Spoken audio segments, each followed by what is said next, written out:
keliling lihat koleksi aslinya dan akan diceritakan sejarahnya seperti apa. Oke, ya kita satu-satu masuk lihat ya. Kemudian dari 1950 sampai sekarang itu sudah beralih fungsi menjadi tiga.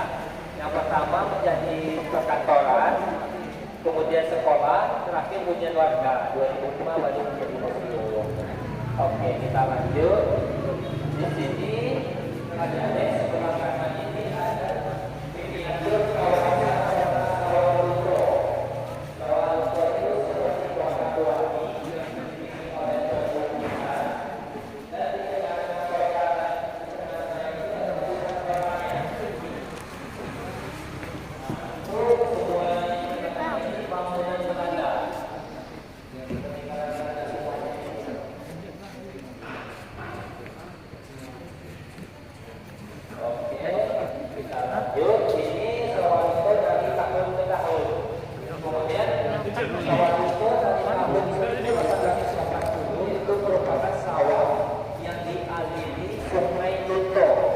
namanya sawah lunto.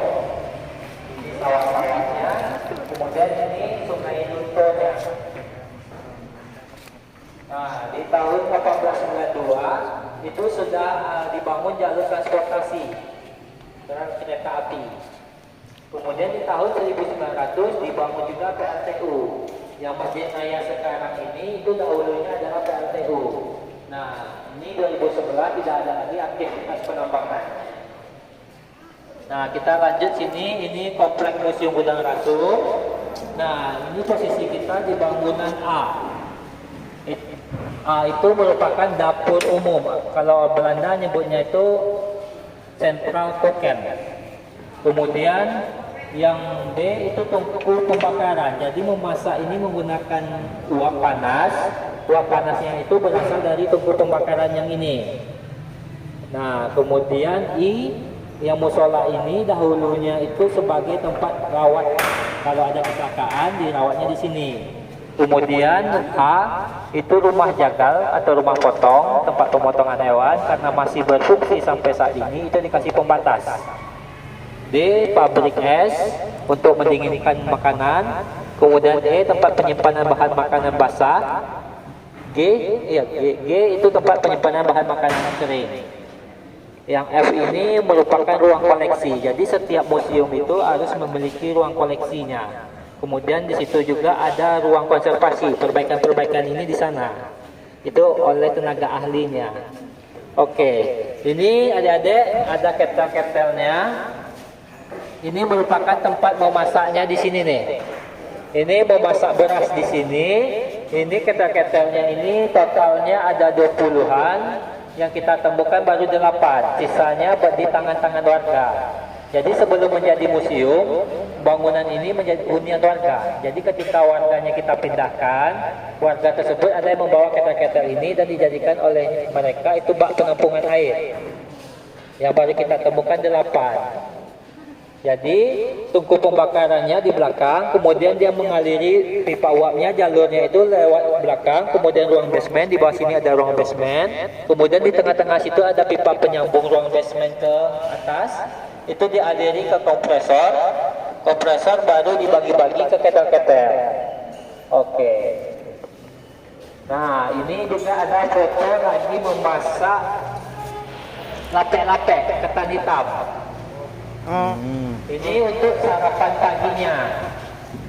Jadi pagi itu sarapan untuk para pekerja itu berupa lapek-lapek dari ketan hitam. Kemudian di sini juga ada kuali. Ini adalah tempat penggorengannya. Masak sayur-sayuran, daging-daging juga di sini. Nah, ini bukan yang asli, ini merupakan replikanya. Yang asli itu lebih besar. Jadi di Museum Gudang Rasum ini merupakan bangunan peninggalan sejarah. Dari lantainya sampai ke atap-atapnya itu masih asli. Asli. Kemudian juga ada ini koleksinya tempat penyaringan air. Pembuangan air dari ketel. Ini dia. Kemudian itu juga ada ubin-ubin batu batanya. Itu contoh peninggalan Belandanya. Itu asli itu. Kemudian ini juga ada tempat lauk pauknya. Kemudian peralatannya. Ini replika. Kemudian yang itu asli itu. Kendi. Ya, ini tempat penampungan airnya, masih ada label Belandanya. Kalau piring seng ini dahulunya ada yang tahu dipanggilnya apa ini? Enggak apa, kanso. Kanso bukan, Pinggan, cipiu. Pinggan itu merupakan piring dari seng. Itu biasanya kalau dahulu itu dilempar-lempar itu bunyinya Teng. Pinggan. Oke. Ya, kita ke sana lagi. Sabar Bang. Oke, di sana juga ada foto. Itu lagi dibantu oleh anak kecil mengupas bahan makanan. Itu nanti anak-anak kecil itu nanti diberi upah makan. Oh, pemakan. Itu dia. Kemudian ada baju warna abu-abu, itu merupakan baju mandornya itu. Mandor. Ayo kita muter ke sana. Sorry.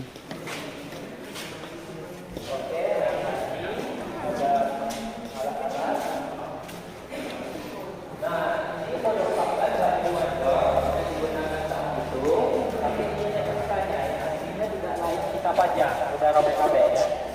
Ini dia.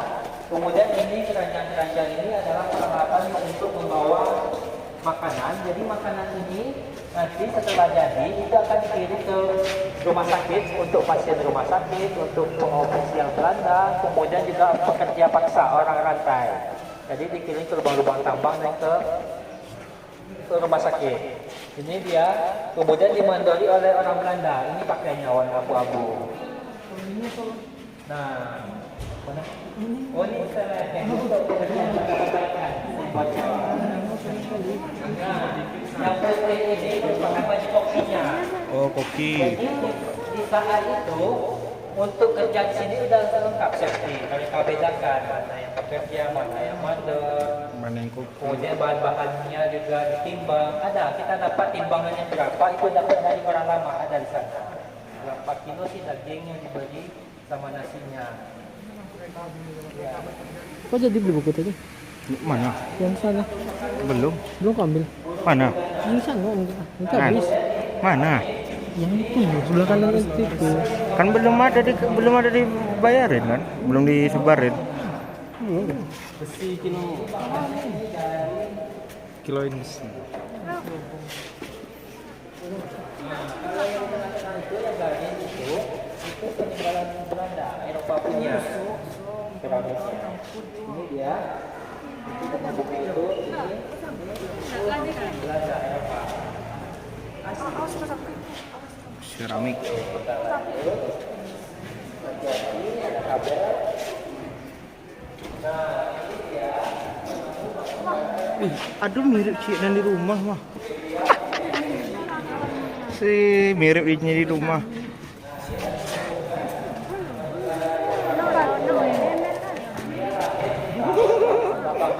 Dulu dia meninggal di 1872. Berarti umurnya berapa dong ketika meninggal?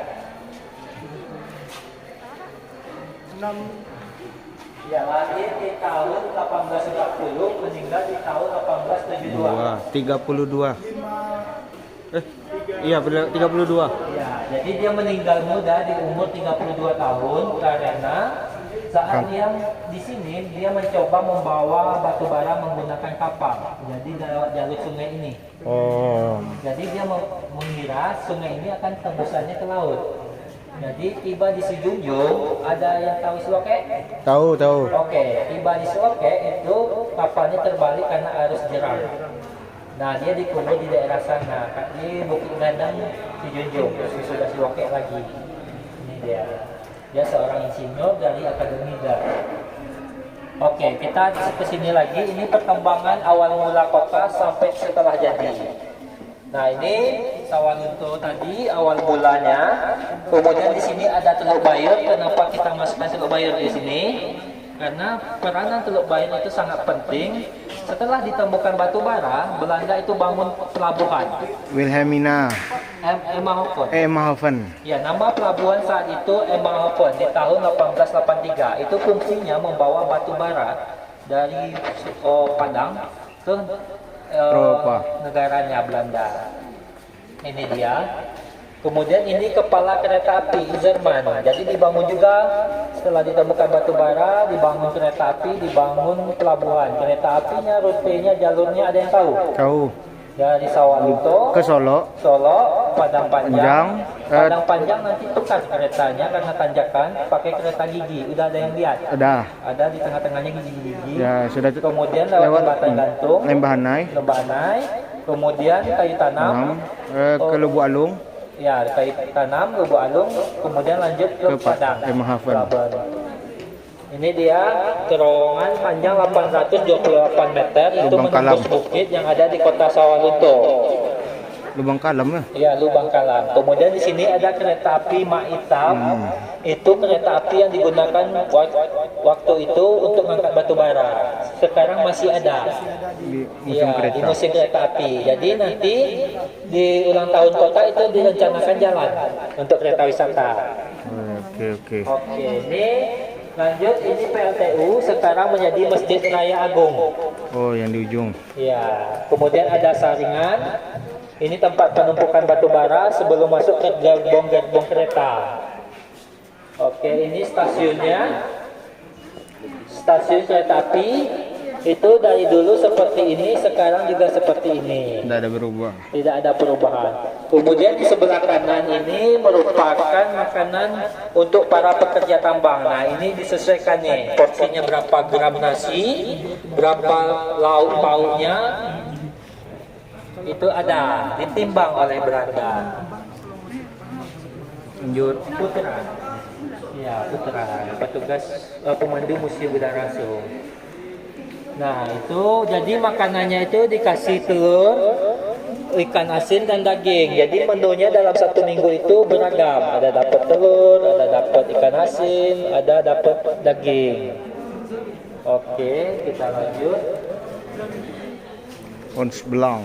Nah, ini dibuat juga kooperasi oleh Belanda itu untuk menyediakan kebutuhan makanan yang ingin beli di sini nih.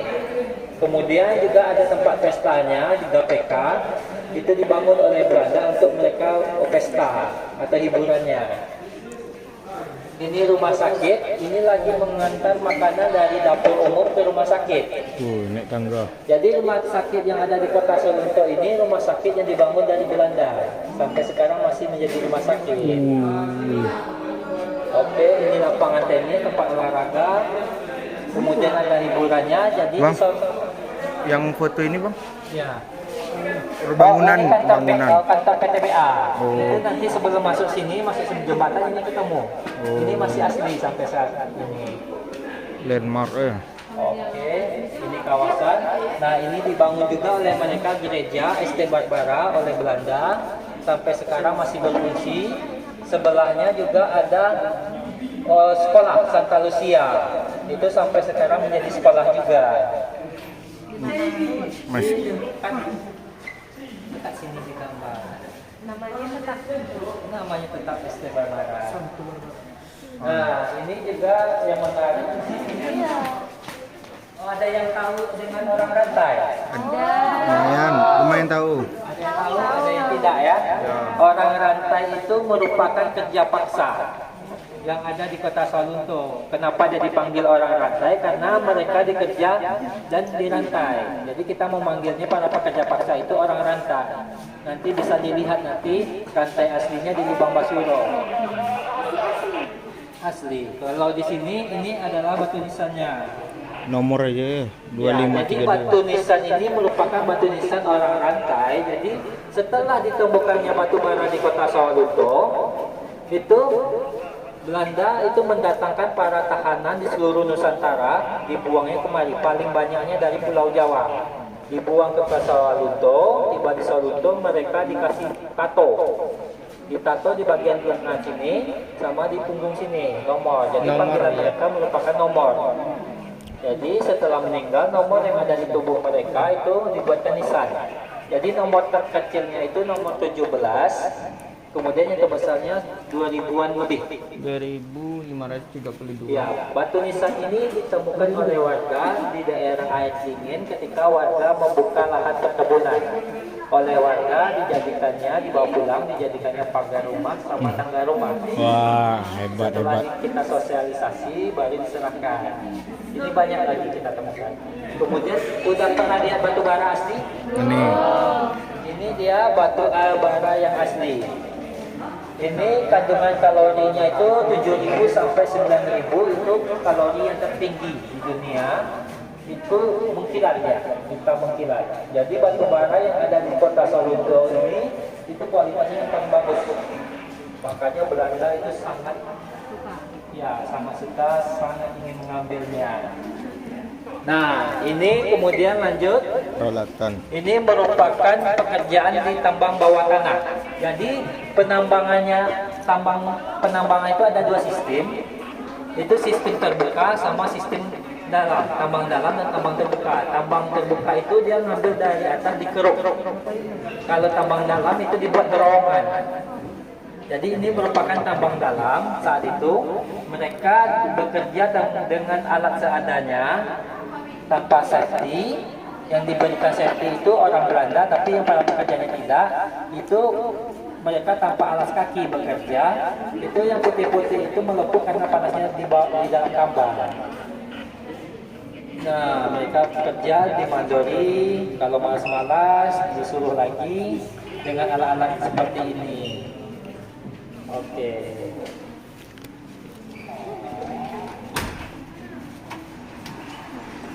Silau.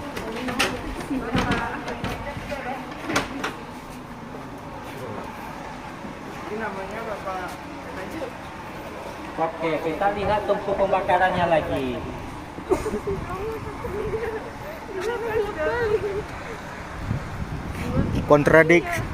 Kontradiksi gelap terang. Wes. Oke, ini merupakan tempat tungku pembakarannya untuk menyalurkan uap panas ke dapur umum. Adik-adik kita lihat prosesnya seperti apa. Boleh masuk, Pak?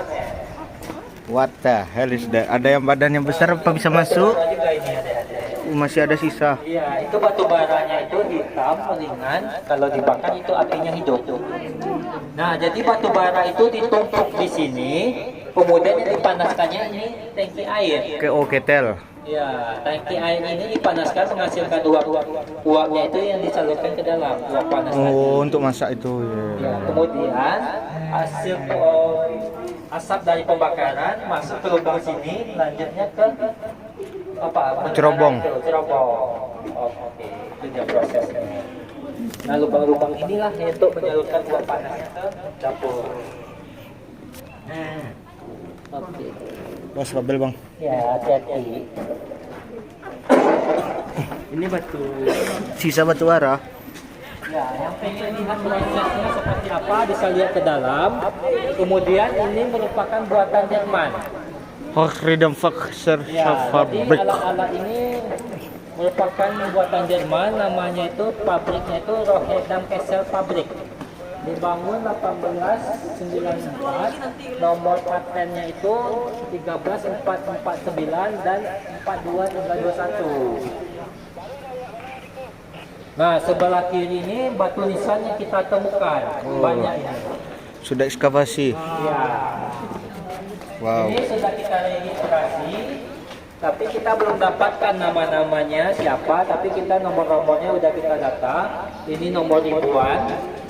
Ini masih ribuan juga. Ini sudah masuk ratusan. Kemudian ini ratusan. Nah, oke. Ini merupakan batu bata buatan Belanda. Kenapa ada tanda TFB? Itu setelah kita dapatkan informasi, ternyata ini merupakan nama inisial pembuat. Ada namanya yang di dalam tadi, ada yang perhatikan apa angkanya? Kalau di dalam yang kita pajang itu angkanya K, inisialnya K. Kalau ini TFB. Oke, kita lanjut. Boleh naik ke atas? Boleh. Hati-hati. Apa? Kalau kan orang rantai kan mereka di lantai. Jadi kalau misalnya mereka lagi bekerja bagaimana? Itu dilepas. Lepas, Ya, dimakamkan, jadi atau- orang rantai itu nanti sebelum masuk lubang tambang itu rantainya dilepas, suruh kerja nanti setelah selesai sorenya itu dilepas. Ya dipasang lagi, maaf. Kalau dalam proses bekerja tuh misalnya mereka wafat atau Oke, itu nanti kita lanjutnya ke lubang wasura aja. Ada sebagian yang apa ya ceritanya lubang wasura aja nanti. Siap. Nah, itu lubang-lubang itu merupakan untuk mengisi airnya. Jadi itu tangki airnya itu mengisinya lewat belakang, kemudian dipanaskan menghasil uap panasnya yang dikirim ke dapur umum. Nah, ini ada dua, dan tungku cadangannya yang ini. Berarti total 6. itu Berapa? air, 3. berarti banyak air yang dimasukkan. Ya, jadi air itu dimasukkan dalam tangki, kemudian dipanaskan lewat bawah. Jadi kalau habis airnya dimasukkan lagi. Itu kira-kira sebanyak apa air? Kita kurang tahu ada, tapi itu kapasitasnya gede loh. Berapa liter? Itu bisa 3 drum tuh. Lebih. Jadi di sini juga ada sumur yang udah kita 3 tutup drum tuh satu tuh. untuk Mana, airnya. Sumurnya itu yang dipapin-papin itu Oh, itu asli untuk mengisi Air. sumber air. Nah, ini dulunya rawat inap rawat tempat kalau ada akan kerja musolanya. Kemudian kita ganti menjadi musola. Oke. Nah, ini tungku cadangan.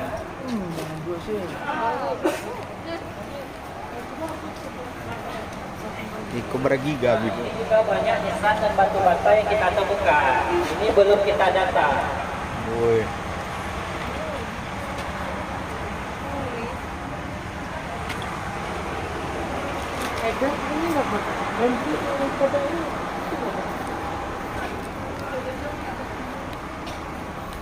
Oke, kita lanjut.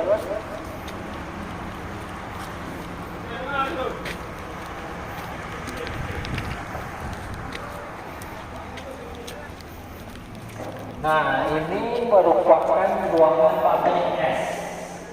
Sekarang kita jadikan sekretariat warisan dunia. Udah ada tahu? Kita udah menjadi warisan dunia UNESCO. Nah, ini perjalanannya, perjalanan warisan dunia. Kemudian ini merupakan koleksi asli. Ada yang tahu apa namanya ini? Lumpang. Ayo, lumpang, salah. Ya, Lesung. ini merupakan lasuang. Ini untuk menumbuk beras menjadi tepung. Oh, yang Ini masih asli. Ya, sampai saat sekarang masih kuat kayunya. Oh, berarti yang di foto tadi buat lapek yang pakai ini berarti, Bang? Ya, untuk membuat apa ini Oh. menggunakan lasuang. Asli. Kalau yang replikanya yang itu. Nah, ini juga ada foto-foto bangunan-bangunan yang masuk warisan dunia, bangunan-bangunan semuanya.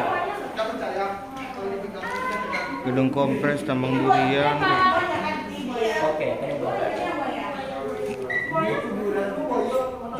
Nah, yang pabrik kecil ini, Oh, ini merupakan pabrik esnya. Ini merupakan tempat untuk membuat esnya. Jadi waktu menjadi hunian warga sebelum menjadi museum, ini peralatan-peralatan yang di sini banyak yang hilang. diambil warga. Iya, hilang diambil warga. Jadi prosesnya kita tidak bisa memperlihatkannya seperti apa, tinggal puing-puing bangunannya aja lagi. Jadi kalau cetakan biru bangunannya ini fungsinya kita dapatkan semuanya, tapi prosesnya kita belum dapat karena banyak alat-alat komponen-komponennya yang hilang. Oke, kemudian kita lanjut ke sini. Ini lasuang replikanya. Ada yang tahu sistem kerjanya seperti apa? Diduduki. Diinjak bisa diduduki. Kalau didudukin berat. Jadi kalau pakai tangan pun dia juga berat. Jadi yang ringannya itu Kaki. Pum. Jengkak-jengkik. Replikanya yang asli di sana. Yang itu asli. Jadi ini kawin semua. Coba ya. Etnografi. Alah. Lah. Abi pulang. Aku Bukit Tinggi. Masa lagi sini. Ada 2 lagi. Bukit Tinggi langsung Bukit Tinggi. Langsung Bukit Tinggi kita. Hai. Emma Heaven.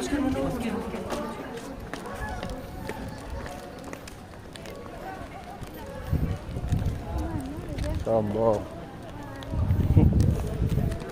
Mamar.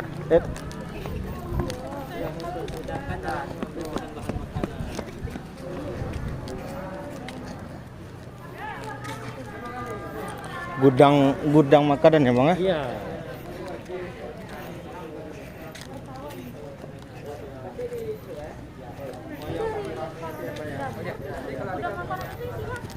Makanan yang dibuat itu atau? Sayuran. Oh berarti dari dapur langsung. Dari terbalik dari sini bawa ke dapur. Oh bahan mentah. Bahan mentah. Ya, jadi dibawa ke dapur, di dapur setelah dimasak, ditimbang, dibungkus, dikirim ke lubang-lubang tambang sama ke rumah sakit. Oh, distribusinya langsung gitu. Langsung. Oh. Jadi pengerjaannya itu 7.000-an lebih setiap hari, bukan 7.000-an itu misalnya pagi sekitar 2.000-an, siangnya dia 3 kali dapat makanan sehari ya. Oh iya. Gimana pengaturannya, Pak? Itu diatur oleh Belanda. Udah berapa orang mengatur di tempat ini? Di pekerja di sini ada 100 orang. Sudah mengatur. Iya. Tapi mandornya 1 orang. Iya, mandornya 1 orang, pekerjaannya 100 orang. Jadi itu ada tugas masing-masing, ada yang mencuci, sayur-sayuran, nimbang, masak. Ada yang mensiangi gitu kan? Ini tadi diawasi ya. Tetap harus diawasi. Diawasi. Iya. Berarti kalau yang Iya, tempat nonton kita ini merupakan rumah rumah mandornya. Oh, iya. Rumah dinas mandor gitu. Iya. Dia kan ada pintunya tersendiri itu di luar. Ya, oh iya. Di Yang pot-pot bunga nih. Iya, pot. Itu yang pot putih. Iya. Oke, bang. Oke, adik-adik kita lanjut ke etnografi. Oh, hati-hati bang. Oke, etnografi ini merupakan kebudayaan Sawalunto berupa songket-songket dan adatnya. Jadi ada yang tahu, songket-songket ini dahulunya dipakai oleh petinggi adat, petinggi kaum. Kalau sekarang udah dipakai oleh umum.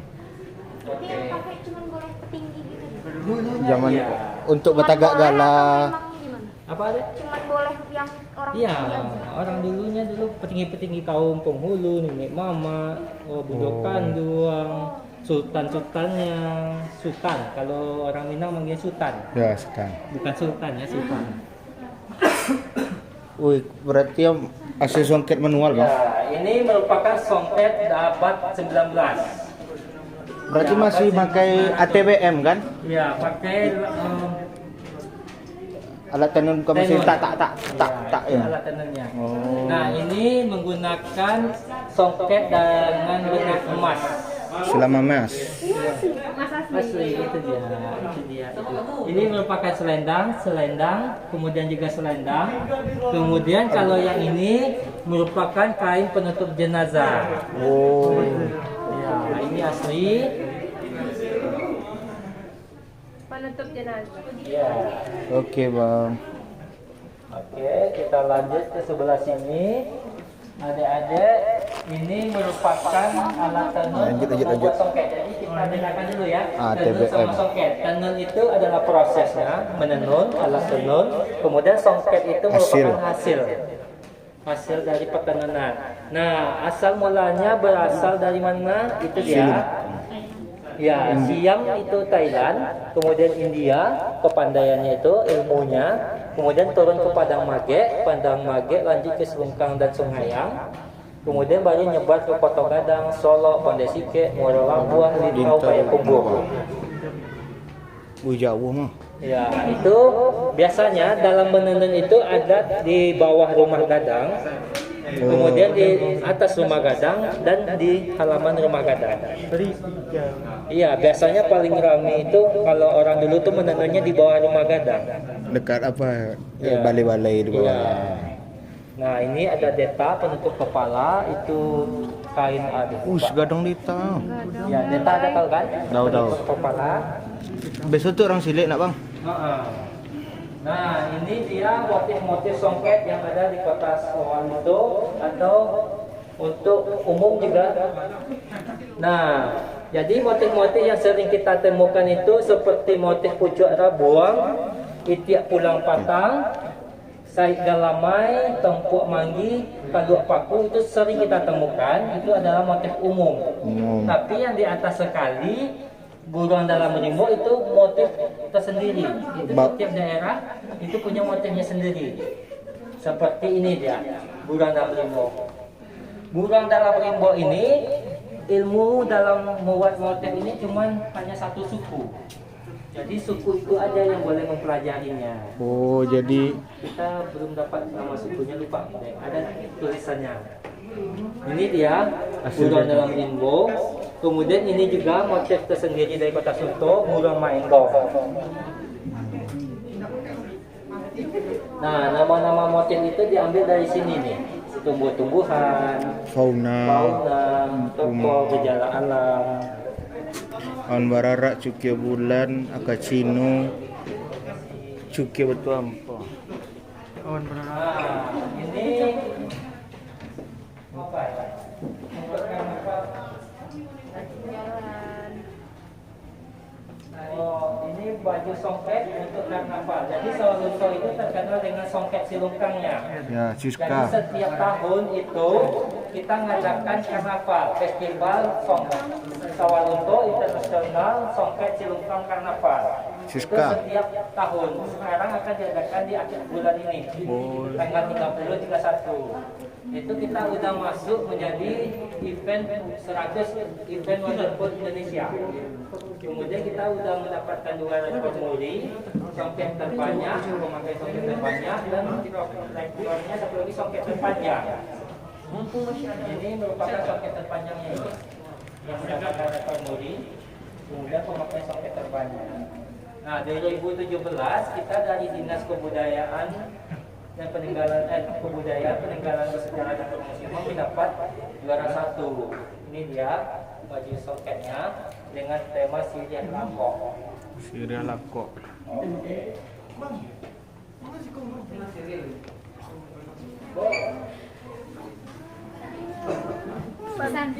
Pisan. Cewek. Cewek. Itu tahu soal. Apa bagus nih? Woi, makan menjambah. Oke. Ini pada capek bisa silakan duduk dulu santai sambil kita cerita-cerita juga nih. Ini banyak sejarahnya. Oke, ada. Ini barangnya original. Lah sampaiku, sampai. Duduk kawan dulu. Duduk dulu. Nan nasi Allah dimasak, nan samba Allah jadi. Oke, adik-adik, kita silakan duduk dulu. Habis ini dari ruangan ini nanti kita lanjutnya ke Lubang Basuro. Bang suruh, iya. Jadi kita cerita dulu sejarahnya sampai istirahat. Oke, Bang. Oke. Jadi ini Berapa buku? ruangan ini kita gunakan menjadi Ada? Mana? Buat apa? Hah? adat Buat apa? Minangkabau. Buku yang dari apa? Minangkabau dan Buku yang 15.000 tuh. Sawalunto juga. Belum uji belum. Nah, di sini ada 3 pakaian pengantin dari daerah yang beda-beda. Yang pertama itu dari Cina. Kenapa kita panjang di sini? Dahulunya Cina pernah masuk ke Sawalunto menjadi penyuplai bahan makanan. Dia berdagang dulunya. Jadi mereka juga sampai sekarang masih ada etnis Tionghoa itu di Sawalunto. Kemudian ada Jawa. Jawa itu banyak di kota Sawalunto karena dulunya ya orang rantai dulu kerja paksa. Kemudian ada Batak juga sama. Sebetulnya masih ada yang lain seperti Bugis, Ambon dan lain-lain itu belum kita pajang. Nah, kemudian di sini juga ada 5 tokoh pemimpin adat Minangkabau. Ada yang tahu dari ujung sana? Bundo Kadung. Oke, setelah itu Nina Mama. bukan Hah? Penghulu. dulu, setelahnya Buya Hamka. Tidak pandai. Mandi, Kemudian Malin. Malin, terakhir Dubalang. Dubalang. Si Bundo Kandang ada yang tahu? Pemimpin adat. Yang melahirkan. Banyak. Bundukan dua mah. Bundukan. Di Ampu, tak bundukan dong Ampu. Kandang itu tugasnya sebagai perempuan yang dituakan. Dia juga sebagai tempat memberikan nasihat untuk penghulu. Nah, penghulu itu fungsinya nanti dia mengambil keputusan dalam suatu kaum. Kalau ada permasalahan-permasalahan, kalau tidak bisa diselesaikan oleh nenek mamanya, kemudian dioper ke penghulu. Penghulu nanti yang akan mengambil keputusan terakhir nanti dalam suatu permasalahan. Biasanya kalau sudah sampai ke penghulu itu permasalahannya sudah berat dulunya itu. Mari mana di? Ya, kemudian ada manti. Manti itu salah satu dia yang menggantikan penghulu kalau tidak ada. Oh, Kalau bahasa kerennya itu sekretarisnya lah gitu. sikri. Orang nomor 2-nya lah. Kemudian ada malin. Oh, Malin ini nanti dia pemuka agama dalam suatu kaum. tukang doa. Kemudian juga ada dumalang, fungsinya ada yang tahu nih. Oh, penjaga kampung apa? Dia penjaga adat, Penjaga adat. kampung. Paga kampung, paga negari. Jadi dalam suatu daerah itu dibentuknya nagari itu harus ada 4 suku. Minimal. Ya, syaratnya harus ada 4 suku baru terbentuknya suatu nagari. Kalau nggak ada, dia boleh minjam suku lain. Becil. Oke. Kemudian satu lagi, setiap daerah itu, setiap nagari itu pakaian adat pernikahannya berbeda-beda. Jadi kalau sekarang kita udah pakai pukul rata itu pakai foto gadang. Padahal setiap negara itu punya baju kelaminannya beda. Seperti ini Silukang di Solunto itu ada 10 nagari. 10 nagari di Solunto ini pakaian pengantinnya beda-beda. Wow. Ini Silukang itu terletak banca. Yang 8 lagi belum kita pajang. Nah, kemudian di sini merupakan proses pernikahan. Jadi sebelum marapulai perempuan dan laki-laki, marapulai perempuan laki-laki itu duduk di pelaminan, itu nanti nenek mama yang laki-laki dan perempuan itu duduk bersama. Duduk bersama, dia beretong, setelah beretong ditemukan tanggal bulan apapun semuanya, kemudian makan bajamba mereka, kemudian baru ditentukan dan dapat kesepakatan baru marapulainya duduk di pelaminan. Itulah prosesi adat pernikahan di Minangkabau. Nanti kalau di tiap daerah beda-beda. Kalau yang seperti di Teratak Banca itu tuh marapulainya duduk di Peralek di rumahnya, nanti nenek mamanya beretong di rumah gadang. Nanti setelah dari pagi sampai sore, setelah itu sorenya marapulainya duduk nurut nenek mama duduk di tagak di janjang menyalami nenek mama yang turun pulang dari rumah gadang setiap setelah dia rapat lah gitu. Oke. Nah, ini ada yang tahu nih tempat ini. Apa ialah? Ini rata-rata orang Minang ya. Bako. Oke. Ini merupakan carano, Caraya, isinya carano. nanti makanan. Siriah carano. Isinya carano lah wak Nanti cadet nasi makanannya yang diletakkan di dalam. Biasanya singgang ayam, nasi kuning biasanya. carano lah Tapi dia. kalau untuk yang nyambut biasanya Oke, sirih, udah siap di sini kita lanjut ke sadah Bang apa? Suro. Siap. Oke. Nasi.